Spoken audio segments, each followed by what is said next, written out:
আন্তর্জাতিক শব্দ সচেতনতা দিবস উপলক্ষে চট্টগ্রাম নগরীতে একটি সচেতনতামূলক বাইসাইকেল র্যালি অনুষ্ঠিত হয়েছে। বুধবার সকাল ৯টায় কাজী দেউরি থেকে শুরু হয়ে র্যালিটি স্টেডিয়াম মোড়, জিসি, গোলপাহাড় ও প্রবর্তক এলাকা ঘুরে শেষ হয়।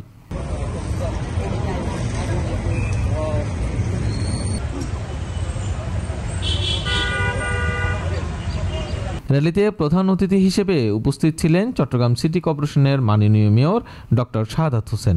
এছাড়াও বিভিন্ন সামাজিক সংগঠন, পরিবেশবাদী কর্মী ও নগরবাসীর অংশগ্রহণে র্যালিটি প্রাণবন্ত হয়ে ওঠে।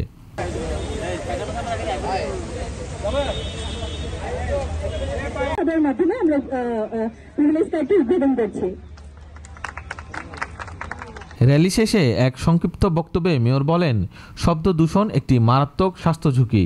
এই সমস্যা সমাধানে আমাদের আগে সচেতনতামূলক পদক্ষেপ নিতে হবে। যদি প্রথমে আইন প্রয়োগে যাওয়া হয় তা কার্যকর নাও হতে পারে। তাই জনগণকে আগে বিষয়টি সম্পর্কে সচেতন করতে হবে। আমরা আগে সচেতনতা গড়ে তুলব, তারপর আইনের বাস্তবায়নে যাব। বন্ধ করা যাবে না, আস্তে আস্তে আমরা এটা অ্যাওয়ারনেস প্রোগ্রামটা ডেভেলপ করতে হবে। সচেতনতা প্রোগ্রাম করার পরে আস্তে আস্তে আমাদেরকে আইনটাকে, যে আইন আমাদের আছে সেই আইনটাকে আমাদেরকে ইমপ্লিমেন্ট করতে হবে। প্রথমে যদি আমরা আইন ইমপ্লিমেন্ট করতে চাই অনেক সময় সেটা কার্যকর হবে না। প্রথমে আমাদেরকে সচেতনতার দিকে যেতে হবে এবং মানুষকে সেটা বোঝাতে হবে। আমরা সচেতনতা প্রোগ্রামের পরে আমাদের যে আইন সেটাকে আমরা ইমপ্লিমেন্ট করার আমরা কিছু নিয়ম কানুন আমরা চট্টগ্রাম সিটি অনতিবিলম্বে আমরা সেগুলো নিচ্ছি এবং আমরা মনে করি যে আস্তে আস্তে চট্টগ্রামকে আমরা নয়েজ ফ্রি চট্টগ্রাম যদি করতে পারি, একটা ইকো ফ্রেন্ডলি এনভায়রনমেন্টাল আমরা যদি একটা ক্লাইমেট আমরা গড়ে দিতে পারি, তাহলে সেটা আলটিমেটলি একটা সুন্দর চট্টগ্রাম, ইকো ফ্রেন্ডলি চট্টগ্রাম গড়ার ক্ষেত্রে আমরা এগিয়ে যেতে পারি।